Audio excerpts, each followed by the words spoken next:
Okay, we'll go ahead and get started to be mindful of everybody's time on this Saturday afternoon.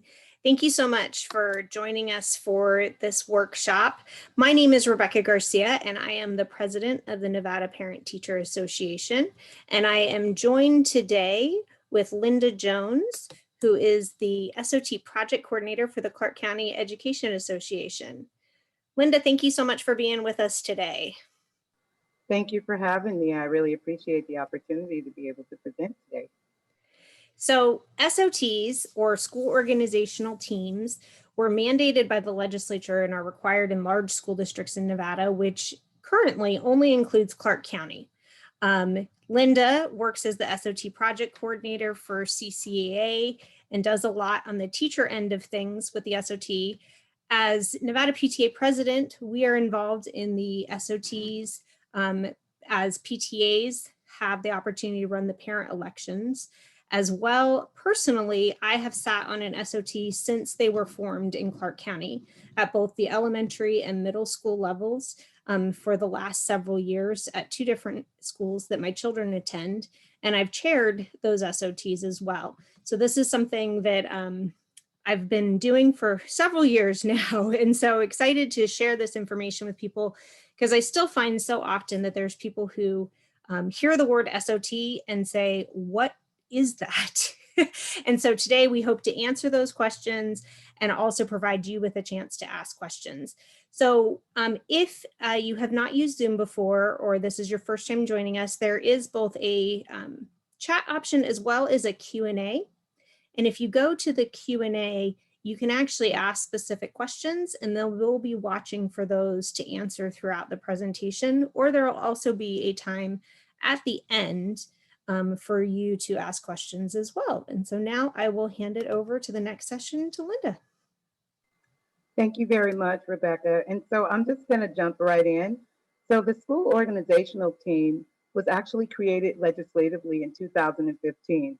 And the reason why that's important to note is because at that point in time, there was a different type of leadership, and they were looking at breaking up the school district because they felt as though the district was too big. So CCEA, we actually lobbied to do a decentralized model and take it from being a top down to being a bottom up, where the students' needs are met. And 85% of the budget is actually controlled by the SOT at their individual school sites. And so that was the idea that was passed, but that was passed in 2015. And in 2017, legislation had to be adopted to basically solidify what AB 394, the initial bill, was known as, which is now turned into AB 469. And like I said earlier, the reorganization was a way to take it from a top down to where little money went to the students to a bottom up, where the students' needs are first and foremost, and then it goes down to decentralized admin. Next slide. So SOT members, how is an SOT made up? SOTs made up of parent representatives. They need to make up at least half of the team. The administrator decides how many licensed educators are going to be on the team. They have to have a minimum of 2, but not more than 4. And based on the number of licensed educators, they have half of that in support staff. So if they have 2, they have 1 support staff. If they have 4, they have 2 support staff. And then the other half of the team, it must be made up of parents. In secondary schools, there is a student that serves on the team, but that student is a non-voting member. In some schools, because we encourage community engagement, the SOT may elect 1 or more community members as non-voting members of the SOT. And it's important to note that the principal themselves are non-voting members of the SOT. Next slide, please. So what are the roles and requirements? So there are certain things that are specific under the law. And one of the things that the law is clear about is that an employee who works at a school cannot serve as a parent representative. They can serve as an elected licensed representative or a support staff representative, but they cannot serve as a parent on the SOT if they have a student there. The community member may not be eligible to serve in an elected role as a chair or a co-chair, or in the case of if someone wants to record a secretary or a recorder. The chair is elected by the SOT, and it cannot be the principal. And the initial terms start October 1st of one school year and they end the 30th of the following school year. And if an SOT member no longer qualifies in case their child leaves the school, graduates, or whatever, or they relocate, then a new member is needed to fill the vacancy. It's called an interim vacancy. And so you would use the election process that was used initially to try to find the next person to fill that interim vacancy. Next slide. Turn it back over to you, Rebecca. So the principal, in the formation of the SOT, the principal schedules and chairs the first meeting. So this is the one that's held in October. That term might seem a little unusual since you're overlapping school years, but it's actually it's done in order to help the process that we'll talk about later with the school plan of operation. The first item of business is that the SOT needs to select a chair and vice chair from the members. And then it's also encouraged that you select a secretary. That is not required under the law, but since minutes are required to be taken, I always highly suggest that you make sure that you have a secretary selected. And it's also important to note in the formation, as Linda pointed out in the last slide, if a vacancy occurs, you need to contact the appropriate association to fill the vacancy. The SOT is not empowered to fill vacancies on their own. And so either the parent organization, if it exists at the school, if not the principal, for parent representatives, the support staff would go to that union, licensed educators would go to CCEA in order to ensure that those vacancies are filled. And again, if you haven't used the Q&A before, feel free to add questions if you have any in the process. SOT meetings. These are public open meetings required by Nevada Revised Statute, which means that a notice of SOT meetings must be posted no less than 3 working days prior. Agendas and minutes should be on the school website. And CCSD now also has a SOT site where you can find the agenda and minutes for all schools. But that requires that somebody on the SOT at each school is uploading those. It's a Google form that you need to upload to. Meetings must take place no less than once a month during the school year. So any month school is in session, there's going to need to be an SOT meeting. And again, meetings must be public and include a period for public comment. That's normally held at the end, but that can be at the discretion of the SOT based on how they make their agendas.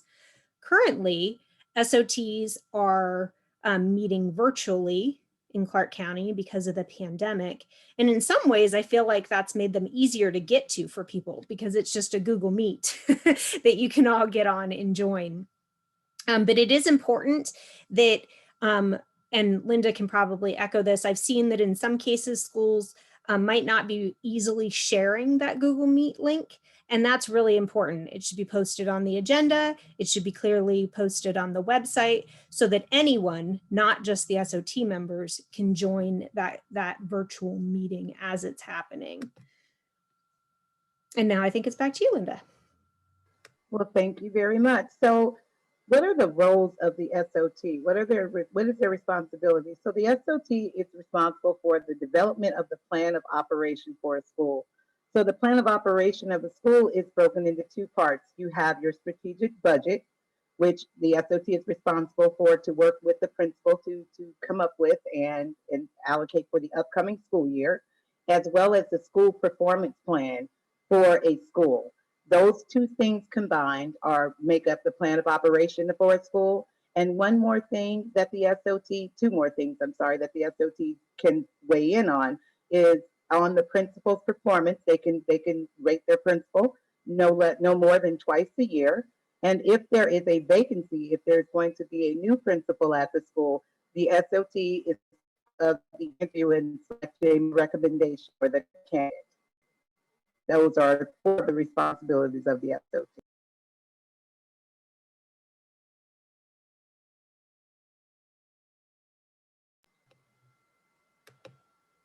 Back to you, Rebecca.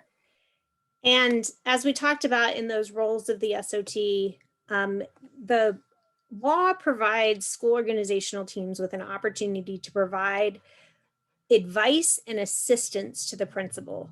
Votes are non-binding, so principals are not required to follow the direction of the SOT. Obviously, the goal is to be able to bring this group of community members together to improve our schools. And so we're going to talk later about building consensus and engaging with each other on the team, because we want it to be a team. But it's important to recognize that under the law as it's currently written, the role of the SOT is advisory only.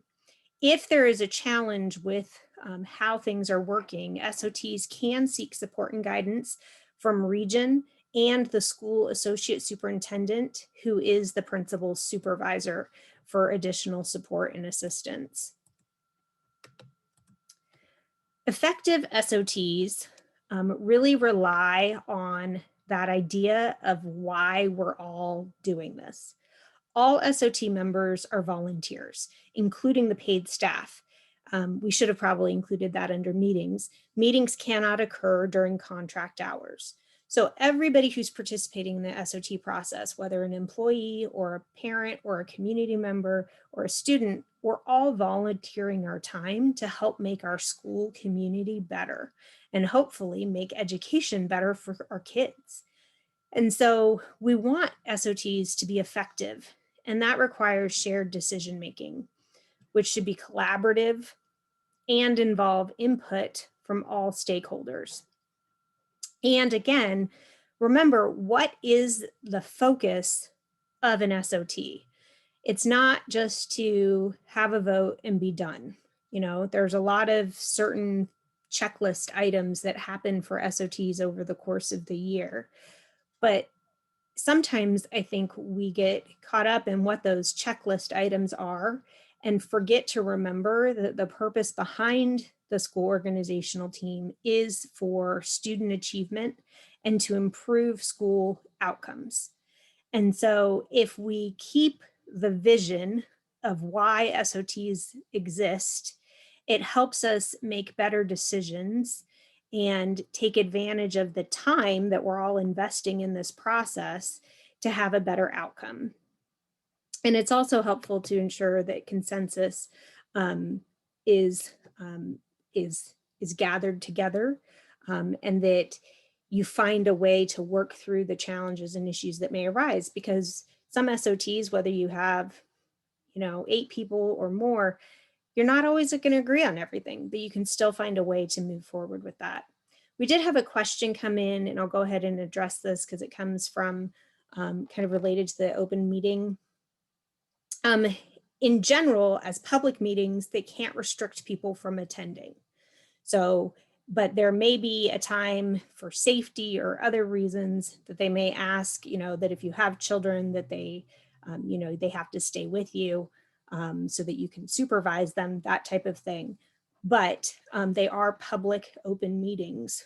So there are limitations on who you can say no to on attending. I hope that answered that question. And so when it comes to building consensus, we wanted to just share some of the best practices. And the first in that is to establish structure and norms. And that means, how are you going to conduct your meetings? A lot of us obviously don't spend time conducting meetings. How many of us have watched school board meetings and wondered, why is everybody saying their name every time they speak?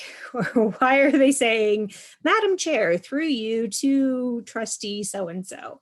Well, all of that comes from different systems for operating meetings, including Robert's Rules of Order. A lot of people prefer to use what is called Bob's Rules, which is a more casual version of that. But that's still where you use a process based on an agenda and decide that you're going to follow a structure in your meetings. This helps ensure that your time is used wisely and that everybody has a voice in the process. It's important that as a SOT, you decide how that's going to operate. Decide on how you're going to reach consensus in voting. Most SOTs are happy with hand votes or, a vote by voice, But in some cases, a ballot might be more effective based on your SOT. It's important to note that for any items and for the any items that require a vote, you need to ensure that you have a quorum. And a quorum is a majority of the voting members of the organizational team. And so that means those that are non-voting members, so a community member, for example, or a student at a secondary school, they would not be considered as part of the count for determining a quorum. When it comes to creating consensus, these are some other things to consider. Have you established a shared vision for the plan of operations at your school? Are you respecting and valuing the input from all stakeholders, including diverse perspectives? I think sometimes there's a tendency to want everybody to agree and not know what to do if people don't have the same view. That isn't necessarily bad. Often having different viewpoints can encourage the SOT to think in a new way about how something might work better, but differently. It's important also to commit to honest and open communication and to quickly resolve conflict. Keep student achievement and school improvement as the focus and remove personal biases or intentions. Again, the question is, are you trying to get what you want, or are you trying to reach consensus to improve student achievement and your school community? And so as you have different decisions and discussions to work through, that's really what you as an SOT team member need to keep in mind. We may not always agree, but can we look at what the outcome we want needs to be and how we can work together, even if we disagree, to reach that end goal? And then the next part is the school plan of operations, which includes two parts, which is the school performance plan and the strategic budget. School funding comes in a number of different buckets. I couldn't find a good bucket picture, so we have little blocks instead. But in my head, I always think of them as buckets. And so you have the strategic budget, which is where most staff are funded. So all the different people that go into a school, whether they're licensed classroom teachers, support staff, administrators, you have the strategic budget. 85% of funds in the Clark County School District are supposed to be provided to school precincts and are part of that strategic budget. Funding is allocated based on enrollment and different programs that are provided by the state. That is the main budget that the SOT works with and is required to review and approve. Restricted funds come from a variety of different sources, including the federal government, which is Title I, for example, and then different state programming. It's important to note that Nevada is in the middle of a school education funding formula overhaul. So we are moving from the decades-old Nevada plan to a new pupil-centered funding formula. And in that process, some of these pieces related to the budget and how restricted funds flow into school budgets may be changing over the course of the next 1 to 2 years. So just to be aware that there may be some changes happening with some of those specific programs. That does not relate to any sort of federal funds. And then there's also other types of unrestricted funds that may not go to the SOT for discussion, such as student-generated funds, or what are now called school-generated funds, that the school raised themselves for a particular purpose. As we look at the school plan of operation timeline, and I'm going to try to hide my video, so hopefully I'm not covering it for anybody. You can look at kind of a basic timeline of how this works, but I also want to go to the questions really quick and answer one question. related to the principal chairing the SOT meeting. The principal is not allowed to be the chair. They are not a voting member of the SOT, and according to the Reorganization Law, the chair is to be elected from the voting members of the school organizational team. So they do not qualify to serve as the chair, according to the Reorganization Law.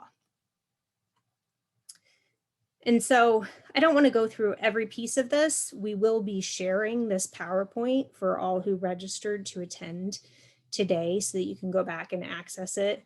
We also, at the end of this, have a number of different resources where you can find this information. But throughout the course of the year, the school plan of operations, which includes the strategic budget and the improvement plan, there's different checkpoints that you as a school organizational team need to be aware of. Most often, the principal will bring these to your attention as the chair and the principal work together to set the agenda, because there's certain deadlines that are specific each year based on when CCSD releases the budget and when the budgets are closed, and depending on if there's any challenges. In the years that I have sat on SOTs, whether it's technology or legislative, there's often different things that kind of can make the deadlines have to change sometimes. And so it's always important to work with your principal who's going to have the most current information related to those deadlines. But it's important to recognize too in this process that SOTs work to develop the school plan of operation. And then there's different times where they submit it and then it gets updated based on actual information. So for example, the SOT in the spring or winter and spring work on a budget for next year, but then that budget doesn't get finalized until the fall when there's a district staffing count day. And then you know for sure the budget and the student count that you're going to have at your school. I'm going to stop and check for questions again. If there is an opening for an assistant principal, does the SOT vote on the new AP, who the new AP will be? I'm going to answer part of that, I'll have Linda answer that if you're okay with answering that. And then Linda, maybe you could also explain how the SOT doesn't really vote on the principal. I think that's an idea I think some people have, but just to clarify that. Absolutely. So the law empowers the SOT to provide input on the hiring of a principal. So in the cases of assistant principals or student success coordinators, the SOT is not involved under the law. That's not something that's part of their responsibility. So the elections are held every year by each respective group. For licensed educators, CCEA, which I represent, we hold that election. For support staff, it's either ESEA or the Teamsters Local 14. The parents being elected to the SOT happens one of two ways. If there is a PTA or other parent organization, then that organization working with the principal will hold the election for parents. If there is no such organization, then the principal is responsible. And the student representative is usually elected through their student body elections, or they will hold a separate election for the students. That was good. I just realized that we forgot to put the students on the election slide. Not we, I did. I forgot to put them on there. But we really, it's important to include students in those secondary SOTs because a lot of times their perspective is incredibly helpful in the decisions that you make as adults. Sometimes we think that students want XYZ and what they want is totally opposite. So that student member is a really important part of the team. So speaking of parent elections, since this is PTA, I did want to go in a little bit more about the parent election process. So CCEA and the other and ESEA or Teamsters have processes for electing the employees to serve on the SOT. The parent election process is a little bit more wide open right now. And essentially, whichever organization or principal is in charge of it at that particular school has a lot of flexibility in how it's run currently. So just a few things to remember for the parent elections. All parents and guardians are eligible, whether it's a PTO or PTA or any other method of election with a principal. It is all parents and guardians are eligible. It's also important to make sure that all parent and guardians are informed. So if you're a PTA that's running an election, it's important that you work with the principal to ensure that you're getting information out through Parent Link, through the school website, through the school Facebook page or other social media options, so that it's not just being sent to PTA members or just on PTA websites or social media, but that it's reaching the entire school community, because you want to make sure that everybody knows about the school organizational team and everybody feels like they can apply to be part of it or nominate themselves or someone else. And then also make sure that everybody can participate in the election process. So this year, everybody had to do virtual elections. That was permitted already, but this year it was kind of forced upon us, whether we wanted to do them in person or not. You had to do them virtually. And if you do, when you're conducting virtual elections, it is important that you ensure validity, which means that if you're using, which seemed to be the most common option, a Google form for voting, you want to ask something that ensures that you're capturing votes from your school community. So if it's a parent election, then it's parents who are voting. So you could ask for the child's student number or some other identifier, so that, like, the child's teacher, like what class the child is in, so that you are capturing votes, not just sending a Google form out into the world that anybody can vote on, and you don't know whether or not they sent it to 10 of their friends down the street. You want to make sure that you're keeping it within the eligible voters at your school community. Also, when you're doing the parent elections, make sure that you're explaining to parents the roles and responsibility. I'm sure Linda could tell you this from a teacher perspective. There's always new teachers coming to town, and explaining what SOTs are is a new thing every year. But the number of parents that move in and out of Las Vegas and Clark County schools all the time is huge. So don't assume that a parent knows what the school organizational team is. Make sure you're providing, whether it's a flyer, which is available both on the Nevada PTA website as well as the CCSD SOT website, that talks about the roles and responsibilities. A lot of times we hear that there's parent vacancies on SOTs in the Valley and in the school district.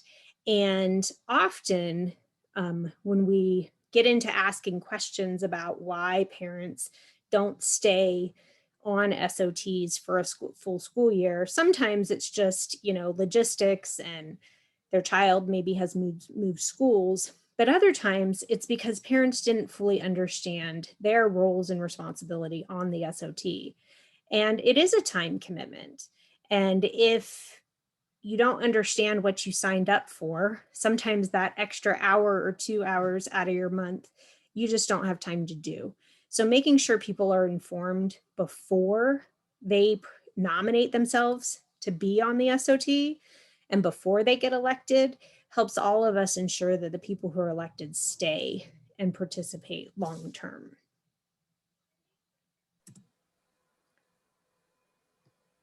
So I know we gave a lot of information, but the thing that I want to stress is that you are not alone, that there are resources to help aid you, and there's more information available. So if you want more information on the actual law itself, the AB 469 or the NRS 388G, You can go on that website there. You have the centralized reorganization website, which is with CCSD, CCEA. We have change, www.changemb.com or org. Either one will take you there. And they have information. We actually put the election, the ability to vote during the election and nomination process right there on that website. And then, of course, you have the Nevada PTA who put this wonderful presentation together, and their information down there. So there are resources available, and we are willing to help and wanting to help because this is the alternative that was offered up, and we have to get this right. So if you need help, please don't hesitate to utilize any of those resources there. Yeah, I think that's, Linda and I have crossed paths and become friends over the years, much in part due to SOTs, because of trying to, in our different roles, me as a parent advocate and her working with educators, trying to help ensure that SOTs are effective. We know by research that when school communities and all the stakeholders, parents, teachers, support staff, administrators, community, when everybody comes together, schools are better. I mean, we know that that's the reality. And while, this is a process that has taken a long time to implement in CCSD, and I think we're still learning and figuring out what works and what doesn't over the years.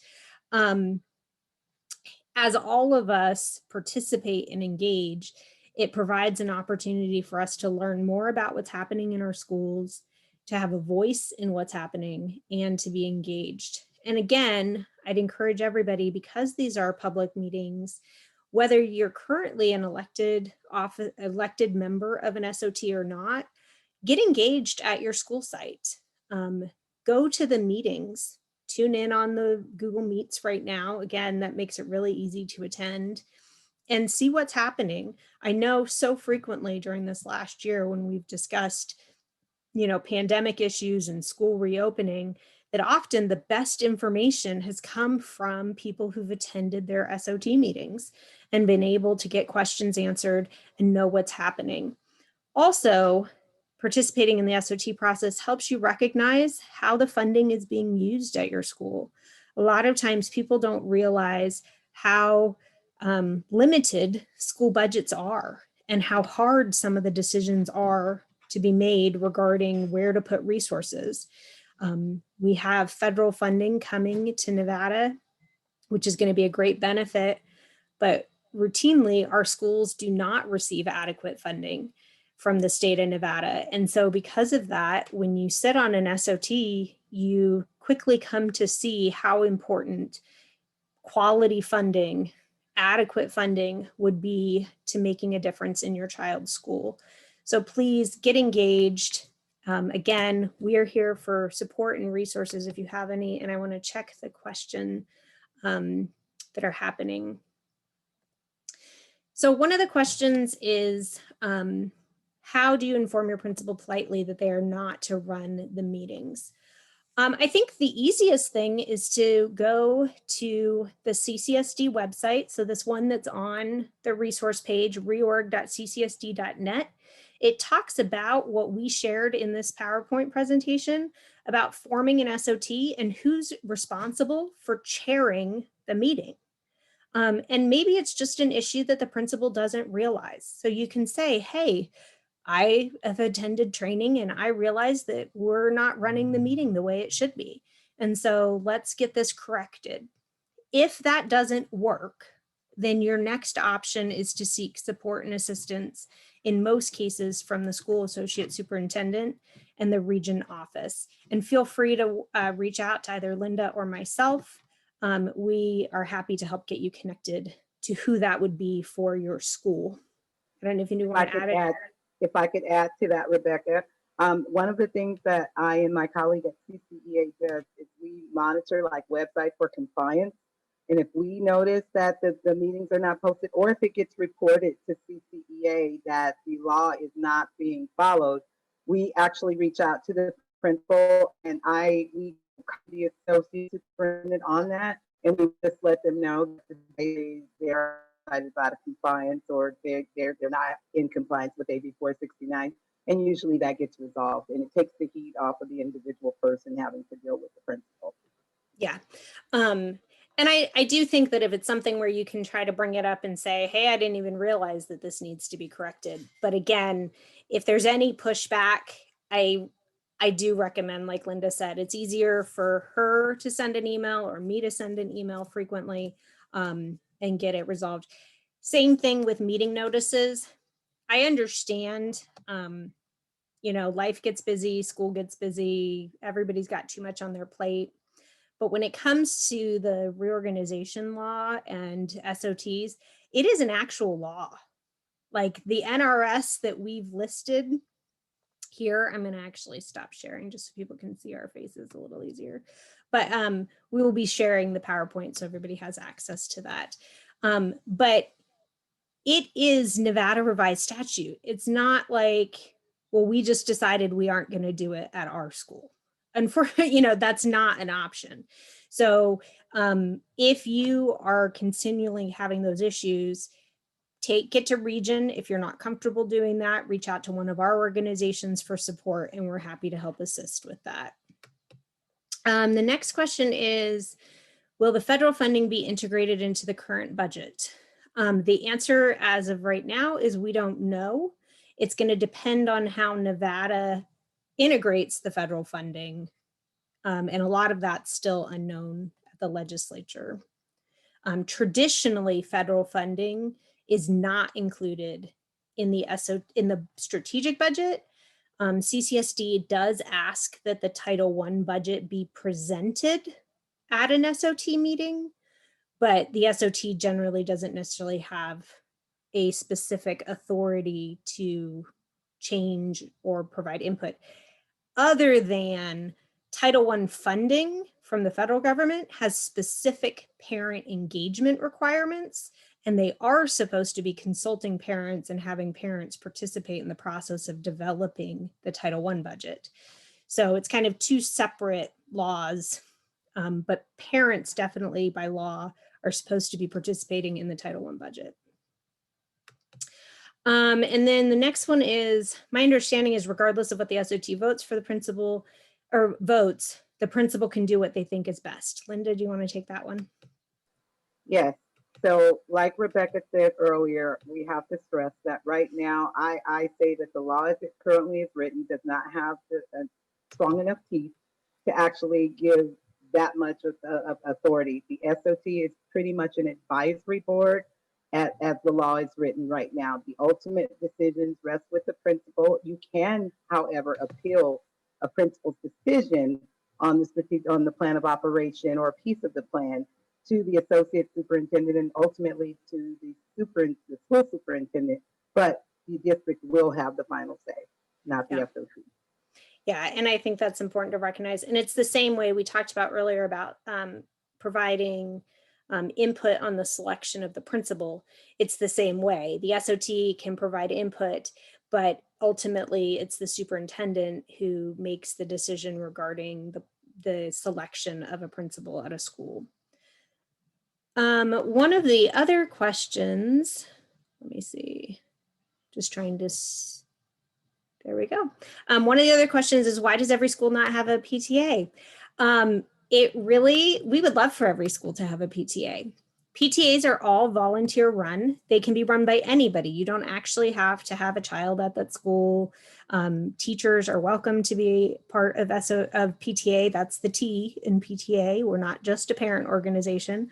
And so it takes 10 members to charter a new PTA. And our state board is happy to provide you any support in the chartering process. We actually are even able to help in the process of kind of getting you started. The beauty of a PTA is that we're all a connected nonprofit organization. And so it makes it easier for you to get your nonprofit 501c3 status and several of those other things. And so if anybody's interested in forming a PTA at their school, which is separate from an SOT, PTAs, obviously we support the goals of an SOT, but we are a separate independent nonprofit organization. And So really can help add value to a school in a very different way. But if anybody's interested, feel free to email membership@nevadapta.org, and we would be happy to help answer any questions about starting a PTA at your school. So with that, we are 3 minutes to our time, Linda, and we have no questions left. I say that's a great day. Thank you so much to everybody who took the time to join with us today. We are recording this, and both of our organizations plan on sharing it out because I think, Linda, you and I have had this conversation more times than I can count. The more people that understand what the SOT is and understand the roles and responsibilities, the better and more effective school organizational teams can be. And so we want people to have that. I wholeheartedly agree. And the more people know, the more they will start to view the SOT as an opportunity to be part of instead of a burden. So that's important. And we are here to be a resource. Thank you for having us, and thank you for giving me the opportunity to speak with you. Awesome. Have a great day, everybody. And thanks so much for joining us. Thank you.